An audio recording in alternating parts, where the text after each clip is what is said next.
వ్యాపారపరమైన విషయాల మీద కూడా నూతన ఆలోచనలు ఏర్పడతాయి. ఆల్రెడీ ఉండే వ్యాపారాన్ని విస్తరించడానికి అధిక శాతం కృషి చేస్తారు.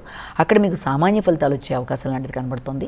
అధిక శ్రమతో, బాధ్యతతో గౌరవాన్ని పెంచుకుంటూ కీర్తి ప్రతిష్టల కోసం మీరు ఎక్కువ తాపత్రయపడుతూ శ్రమతో అనుకున్న ఫలితాలు సాధించడానికి ముందుకు వెళ్ళడానికి ప్రయత్నం చేస్తారు. సామాజిక సేవ చేస్తారు. వ్యక్తులతో అభిప్రాయ భేదాలు రాకుండా చేస్తున్న వృత్తిలో వ్యక్తులతో, ముఖ్యంగా ఉన్నత స్థాయి వ్యక్తులతో అభిప్రాయ భేదాలు రాకుండా జాగ్రత్త వహించాలి.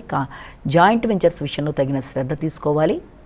స్పీడ్గా నిర్ణయాలు తీసుకోవడం బట్టి కొన్ని ఇబ్బందులు ఎదుర్కొనే అవకాశం ఉంది. కాబట్టి తొందరపాటు నిర్ణయాలు తగవు కనుక జాగ్రత్తలతో ముందుకు వెళుతూ అనుకున్న ఫలితాలు సాధించుకోవడానికి ప్రయత్నాలు చేయాలి. అలాగే పోటీలలో నెగ్గడానికి విశేషంగా శ్రమ పడతారు. విద్యార్థులు విద్యాపరమైన విషయాల మీద అధిక శ్రద్ధ చూపిస్తారు. వృత్తిపరంగా కూడా నూతన ప్రదేశాలలో మీరు ఎదురు చూస్తున్న ఆహ్వానాలు లాంటివి, అంటే ఏదైనా ఇంటర్వ్యూ లాంటివి మొదలైన వచ్చే అవకాశం ఉన్నప్పటికీ కూడా దాన్ని నిలబెట్టుకునే ప్రయత్నాలు లాంటివి మీరు చేయాలి.